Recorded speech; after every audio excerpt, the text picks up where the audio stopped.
Hey everyone, welcome back to another episode.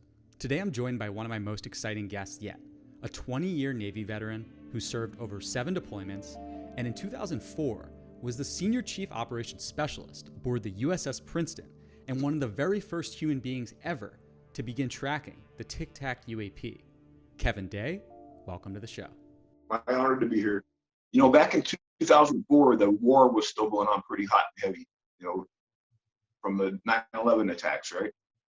And the Nimitz strike group was getting ready to deploy a little bit early. And I was on the USS Princeton. It's a Aegis ship, Ticonderoga class ship, and we were the air defense commander for the Nimitz strike group. Our job is to protect the strike group from any air, any notional air threats. So we're off the coast, about 90, 100 miles southwest of San Diego, doing our thing. And it was on or about the 10th of November, according to my notes. I was up on watching combat. I sit a couple of watches up there. I was an air intercept controller, and I also sat a position called anti-air warfare coordinator, the guy that actually shoots the missile if you have to, right? And I started to notice these really strange tracks up off the coast of Catalina Island, which was about 100 miles or so north of us at the time. And the reason why I say they were strange, because they were the first group I saw, I think there was probably 5 of them. And they were a real loose formation, just going real slowly to the south, 100 knots, and they were at 28,000 feet. I'm thinking to myself, I had 18 years of sea time behind that radar at that point in time. And I had never seen anything ever like that before, fly like that before. Usually things that high going that slow, they're going to fall out of the sky. But I also wasn't really concerned about them from a threat perspective, because we're off our homeland, and how that could have been something totally civilian related. Didn't even know we were down there. So although we were trying to ID them, because that's our job, none of us at the time were really concerned about the safety of the ships or anything. It just wasn't.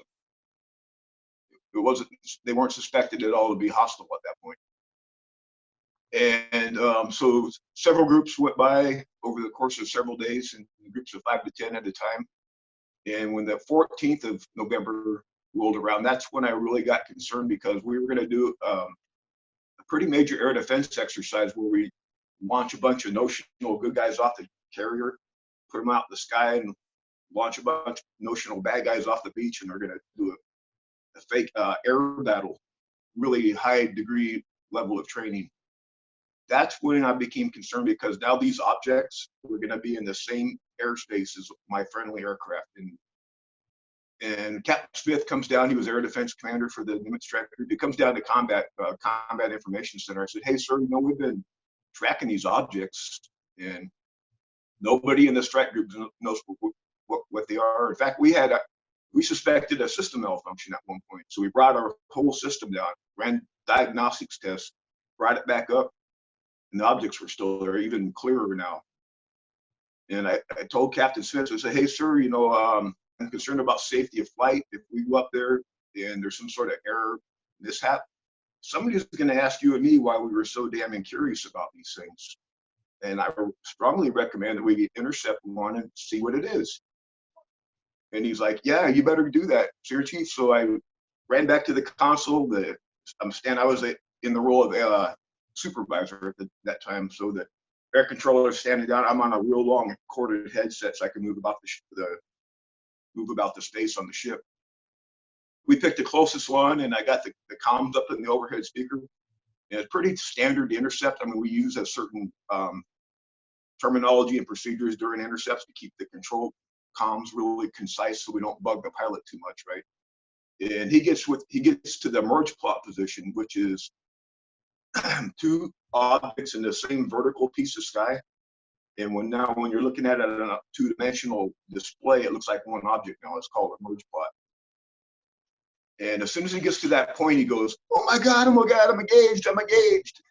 Right to the speaker. We're like, "What?" Last thing we were expecting. And that object dropped from 28,000 feet where he was down to the surface of the ocean. And I found out the next day, 0.78 seconds, less than a second. No sonic booms, no nothing. And, he was a Top Gun pilot, so he very, very type A personality. So he goes chasing it down to the surface, and he gets down and he sees it go moving around like a ping pong ball about 50 feet above the ocean. You think like a ping pong ball bouncing off the walls. And right underneath it, there's a big, huge disturbance in the water. And he, at one point, he actually calls over our call sign was Charlie's. Charlie, we may have a down aircraft here. And so we start scrambling to launch our search and rescue procedures and all that stuff. But thank God it turned out that it wasn't a down aircraft. And to this day, we don't know what that disturbance was. My personal feeling on it, and I could be wrong about this, so this is speculation. I think it was some sort of marine life, just as interested in that tic tac that as we were. There was something in the water checking out, either a school of tuna or maybe a whale or some other type of fish. But that's just speculation. It could have been an actual object too, like some people think it was. And you know, given all this, you can see why I was so frustrated. No one seemed to care. This had happened. I just didn't understand it. To this day, I don't understand it. You said the next day you found out that this object traveled from 28,000 feet down to the surface of the water in 0.78 seconds. What leads you to believe that? That's a great question. Captain Smith seemed oddly disinterested, and I was very interested. So I wanted to write an after-action message. I was the primary operational writer for the ship, right? I didn't know if he would sign and release or not, but I was going to give it a go. So I went up to combat, and I went to get the external communications data that we record the optical disc in redundant tracks, just in case something like this happens. We can figure out what the hell went wrong or what the hell went right. And the comms are gone. Every time you key a mic, it puts a date time group on the transmission, and it records your comms back and forth. All those stamps were there, but the comms themselves were all gone off the optical disc. It shouldn't even be possible. And I looked at the technician, and I could tell that I suspected, I should say, that he knew what had happened to it, but he couldn't tell me. So I respected that, and because of the way the captain was acting, I just threw my hands up and said, "Oh well, it'll be a mystery because you know without my data, I can't do anything." So the data was taken? You know, at the time, Brian, I got to tell you, that was not my situational awareness. Now, there's technicians from the Princeton that were there with me. They do claim some people came on board that a helicopter and took all of our comms data, all of our cooperative engagement capability, CEC data, and all of our radar data. But for some reason, the tech either hadn't erased it yet, or had surreptitiously kept an illegal copy. That I was able to see the CEC recordings, and what that does is it'll take every radar in the strike group and create a composite picture. So it's a really good radar picture, and that's when we did the playback on it. That's when I saw the object go from 28,000 feet down to the surface of the ocean, and the readout said 0.78 seconds. Is this Spy 1 radar? And I wrote it down in my logbook. Spy 1 radar you're using? Spy 1 Bravo at the time. And did you have high track quality and all of that? I had the highest track quality possible the entire time. Did any record of that survive? Did that make it off of the ship? Great question. I have to imagine that all that data's got to be somewhere, Brian. If I had to venture a guess, I would say CSEDS in Morristown, New Jersey. If I had to think of where it might be. It's a Combat Systems Engineering and Development Center in Morristown, New Jersey. That's where the Vincennes data ended up, for example, when the Airbus was shot down in 1988. And they do test and development there for the Aegis systems. But speculation again on my part. Do you have any reason to believe that this data was used to brief anyone in Washington or in the Department of Defense or anything like that? I think that's logical. I do. Having spoken with PJ Hughes and Gary Voorhees and Sean Cahill and some others, they think not only do they concur that this information was taken from the ship, actually both PJ and Gary told me that it was off two different ships, but then they both believe that that information was then used in some sort of briefing. I agree with them.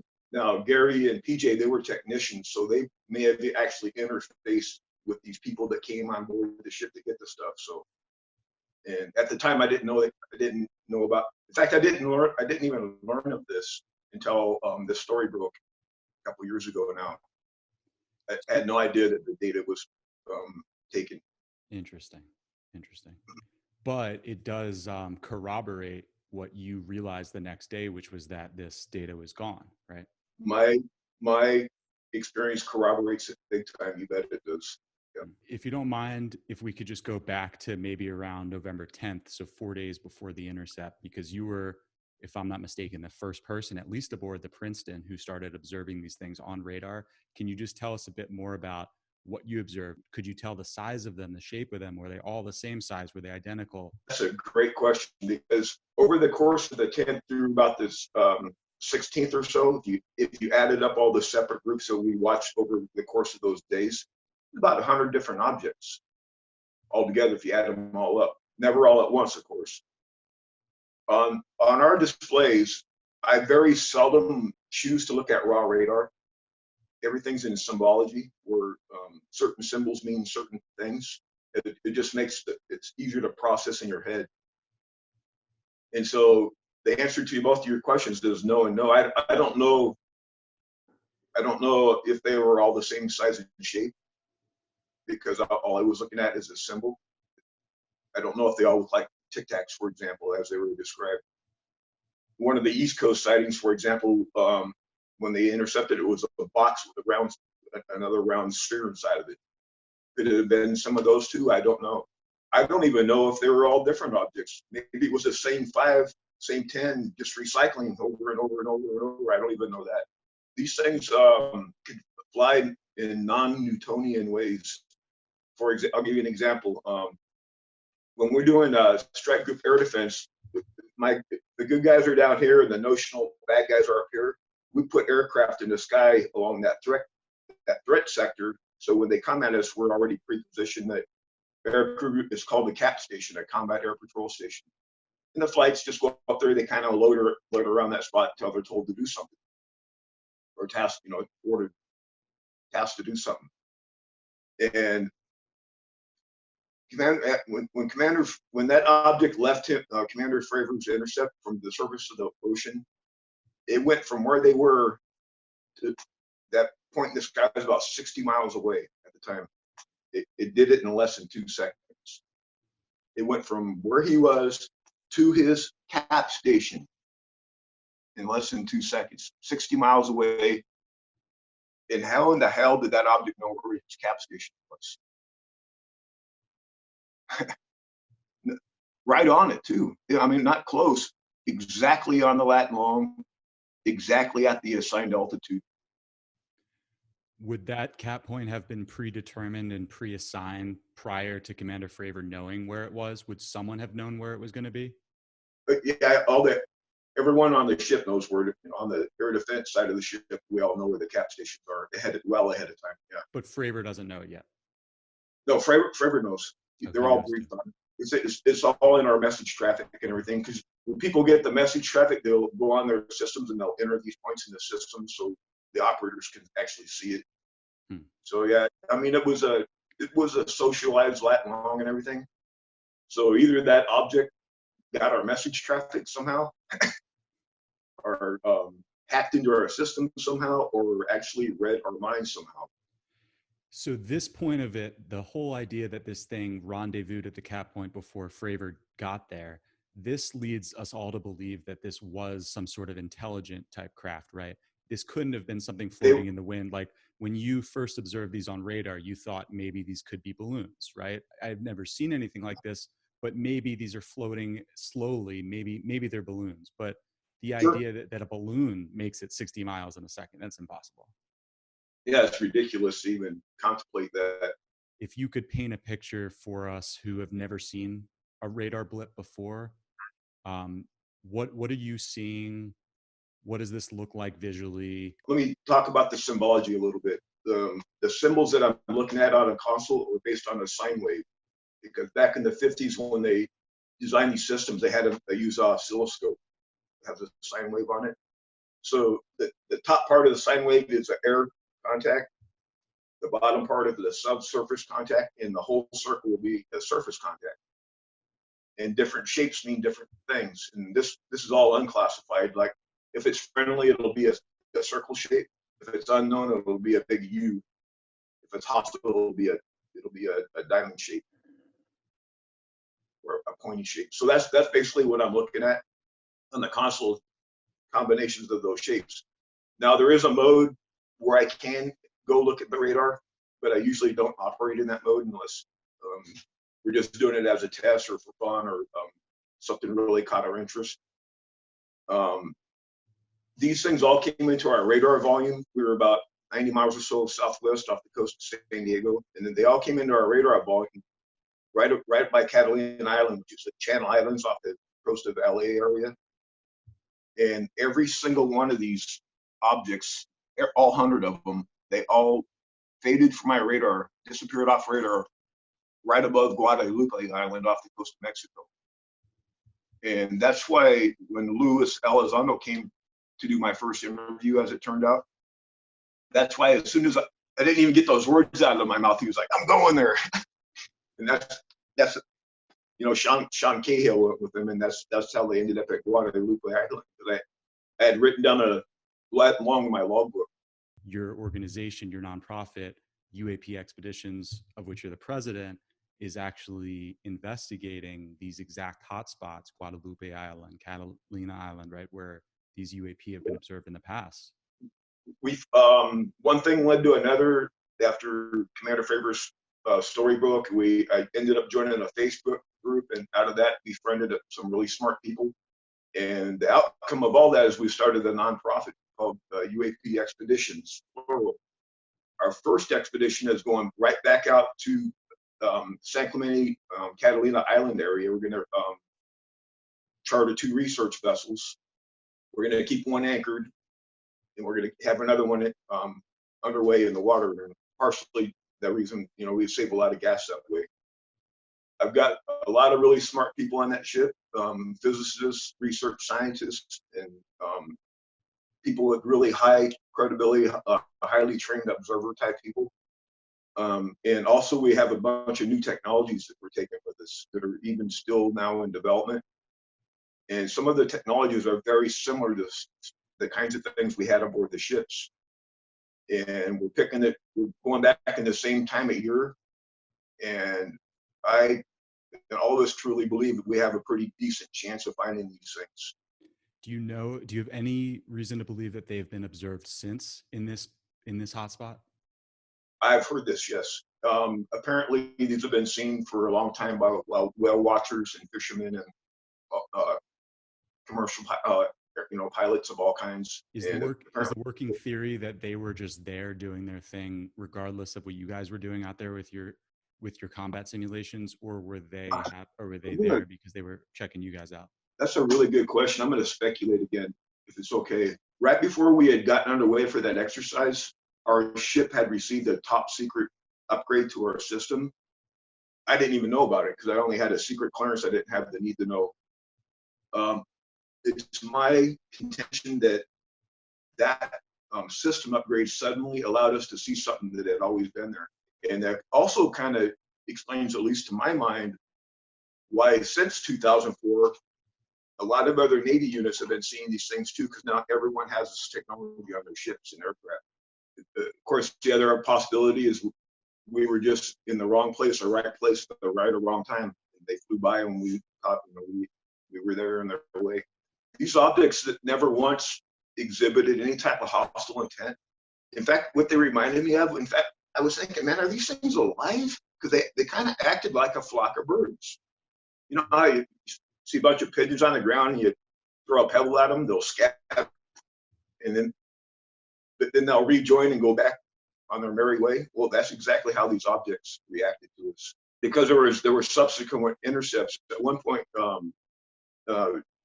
Commander Faber, his fast single flight, they're getting low on fuel, so they go back to the ship, and then the other flights are launching. And he tells one of the pilots, Chad Underwood was his name, the guy that actually filmed the Tic Tac video. He's like, hey, Underwood, make sure you take an FLIR pod with you, the Advanced Forward-Looking Infrared Radar, right? Make sure it's working. I want you to go find those things. And reportedly, he yells out, I'm going to go find those things. And that's exactly what he did. That's why I think conscious intent of us going back out there with all this gear and those people, our conscious intent is to find them. So because Chad Underwood was able to do it, I think if they're there, we'll find them too. Did you know Chad Underwood, and were you aware of that video, the FLIR video at the time? Yes, and that's how I know it's legit, because that same grainy video that we all know as the FLIR 1 video now of the Tic Tacs, I had that same video snippet in my secret email account the very next morning. The exact same one. It was the same length, same quality, because the jury's open whether or not there was a longer video at the time. I think Jason Turner and maybe some others believe that there might have been. Let me address that. Yes and yes. The reason why it was grainy like that is because it was preserved as an MPEG, and back in 2004, MPEG wasn't real clear yet, so that's where that graininess came from. When we do I've got my flight on the cap station. Oh, here comes a notional bad guy or an unknown, and I'll do my intercept, right? Well, as soon as I give that flight the order to do the vector, they'll say words to the effect of "flight's on, tape's on," which means they turn on all the recording devices from the very beginning. In other words, you don't wait till something fun happens and, oh, I got to turn my recorder on, or I'm going to miss this, because you're going to miss it. So there has to be a longer video. There has to be. Did you always observe these on radar as a cluster, as a group of objects? And if so, why do you think when Commander Fravor intercepted, there was only an individual object? When Commander Fravor did his intercept, like there was probably 5 airborne. We just I picked the closest one essentially and sent them over there, the one that was closest to our strike group. But there was more than one object in the sky, and in fact, when the rest of there was other intercepts that happened that day. At one point, these things were falling out of the sky like this, choo, choo, choo, choo, choo, choo, all going from 28,000 feet down to the surface of the ocean in less than a second. They'd get chased by our guys, and then they'd go right back up to 28,000 feet, go right back to 100 knots, and keep tracking south towards Mexico, as if they wanted nothing to do with us. Another thing, it was not my situation awareness at the time, but our ballistic missile defense radar watch standards, they're looking at a different piece of the sky that I'm focused on as an air defense, a conventional air defense guy. They actually reportedly observed these things entering from space. They first went down to, they first stopped at 80,000 feet, and then they dropped from 80,000 feet down between about 25 to 30,000 feet, where I ended up seeing them. Okay, so these things apparently originated from space. The Hawkeye was up, and they had control of the Fast Eagle flight already. And my intention was to let them do it because it just been easier. They already had control. But the problem is they didn't hold the objects on radar. And because of that, I had the Hawkeye wall banger call sign. I had banger transfer control of the Fast Eagle flight to Charlie up aboard the Princeton, and we did the intercept instead. Did PJ tell you about seeing the objects when it was airborne in the Hawkeye? The Hawkeye crew, a bunch of separate flight pilots with their own eyeballs, and apparently the Hawkeye crew did too. Apparently one of the objects joined with them and then flew right down to the side of their aircraft. And they describe it as a Tic Tac, the same thing that Commander Fravor saw. Any other details? About a 45 foot white giant breath mint.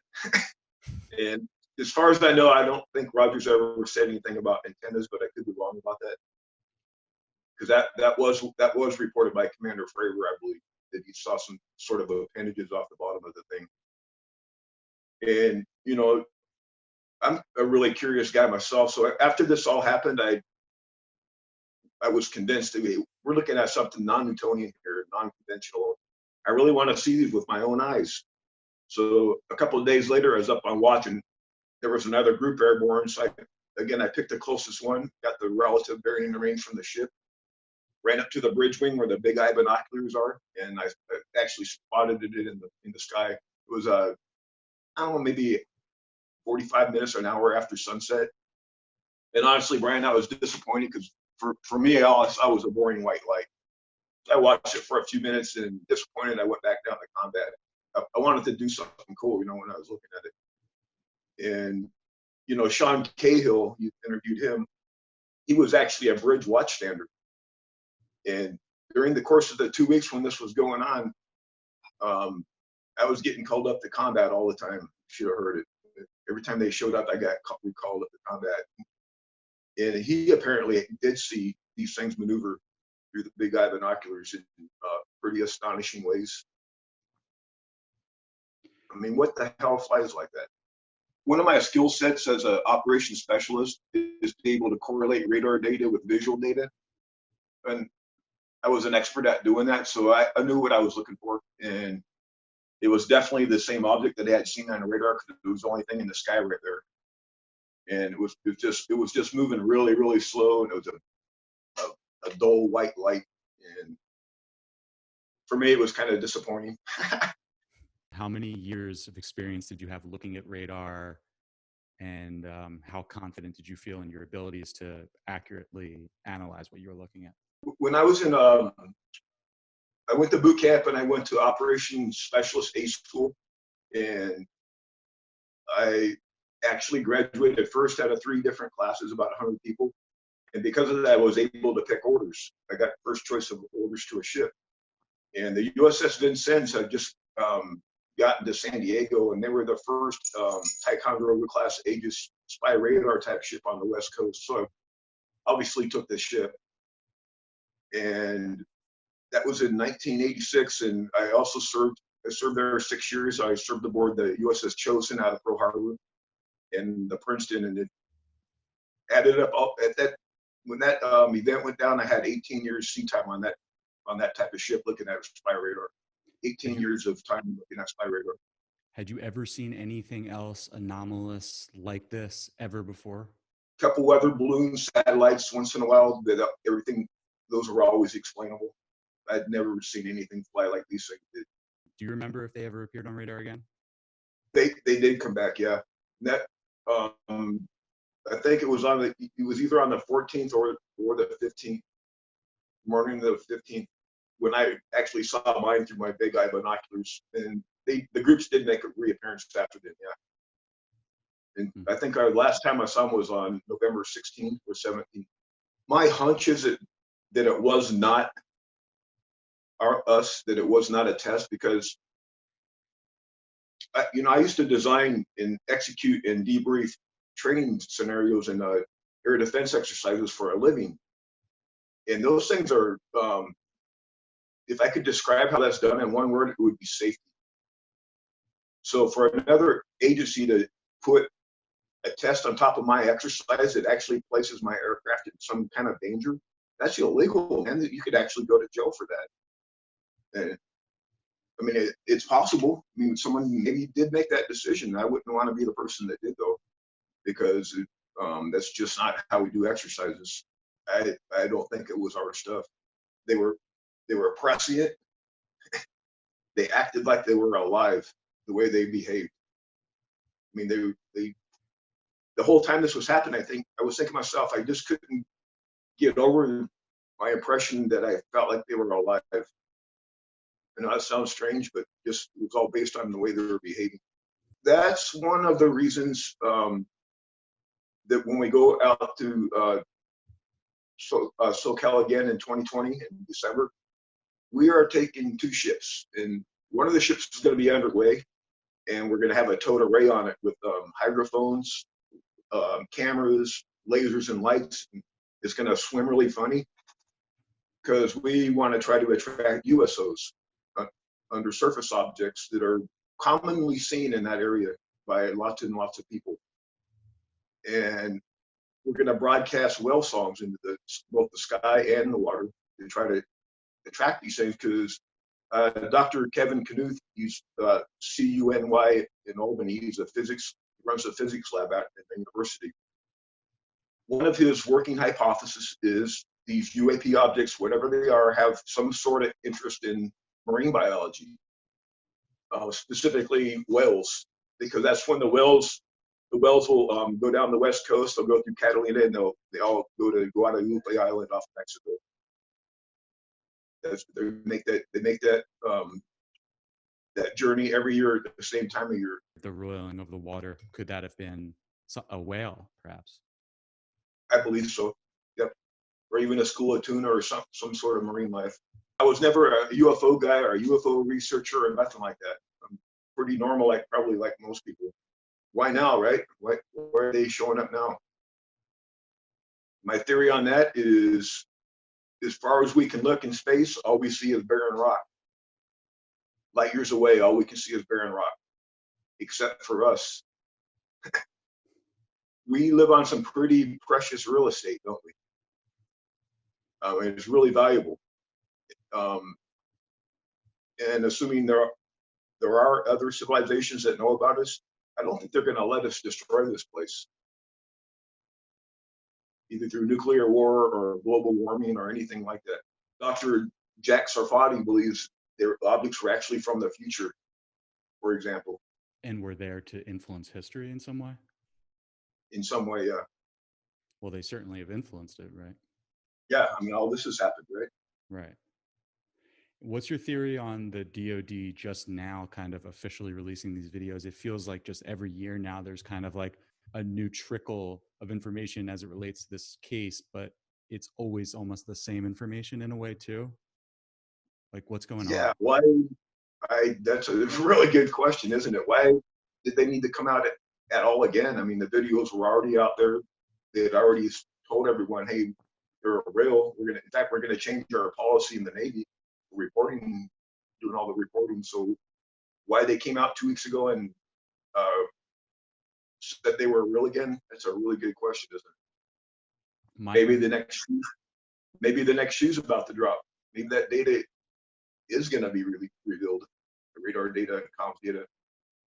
That's my hunch. I think it was an actual object or actual technology, that it was AI, artificial intelligence, which made it seem like it was alive, or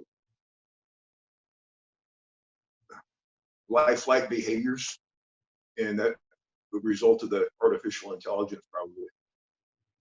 But I'm not going to discount the possibility that these were actual living entities of some kind. Still want to make that ID, man. My job was to ID everything that flew in the sky. This was the only thing in my entire career I was never able to ID, and I still want to. I want to be the guy that makes that ID. That's why we're going back out in December, and the following year in 2021 or 2022, we're going to make another expedition down to Guadalupe Island and do the same thing. We're taking an air search radar that I'm developing right now. We're taking FLIR of all different kinds, regular video equipment. We're taking hydrophones. And I'll just give you an example of one of the technologies we have. One of the guys on our team, his name's David Mason. He owns Bell Electronics up in Washington State. A really good guy. He's a really good inventor too, as it turns out. He has a night vision binoculars that can actually take an image, like you say you're looking at a commercial airliner. It'll turn that image into a sound file, and then you can turn the sound file back into an image. So one of our hopes is, now this is real pie in the sky, and feel free to laugh at the idea, but if we do encounter these things, we hope to be able to use those photodiode technology to actually talk to these things, communicate with them. Wow. And not in language, in terms of sound and pictures. Like, for example, we'll broadcast the sound file for a whale song at them and see if they return a picture of a whale. Or we'll broadcast the first 4 numbers of the Fibonacci sequence and see if they reply with the next 4. That type of. So you guys are literally going to attempt to not just make contact, but also communicate. Yes. And that's pretty cool. That in addition to communicated in 2004. I'm sorry, go ahead. That idea, combination with the high credibility of our actual crew, that together, I think it'll turn out to be irrefutable proof if we are successful. It'll be really hard to deny it. What's step two? If you ideally get the best data you can, and the next step is bringing We're that given all somehow the to data. legislators or the public or the media? We're given all the data in real time because we're concerned about the security of the data. If something happens to the ships, there goes our data. So we're going to be pumping it back to the beach in real time. And we're giving it all to the Scientific Coalition for UAP Studies, SCU. And that's a group of about 70 physicists that are actually studying this phenomenon. And we're going to give them all the data and let them tell us what it was. Our job is just to collect it or let someone else crunch it. Our website is uapexpedition.org. UAP Expedition, no S, no plural this time, uapexpedition.org. And it's just now up and running. We're going to be populating it with all kinds of content. Kevin, I want to thank you so much for your time. I know it's valuable, and I know you've got a lot of cool shit going on of your own. You didn't have to do this interview, but you did. And we really appreciate that. It's a small YouTube channel. We really appreciate you coming out and telling the story. My honor, brother.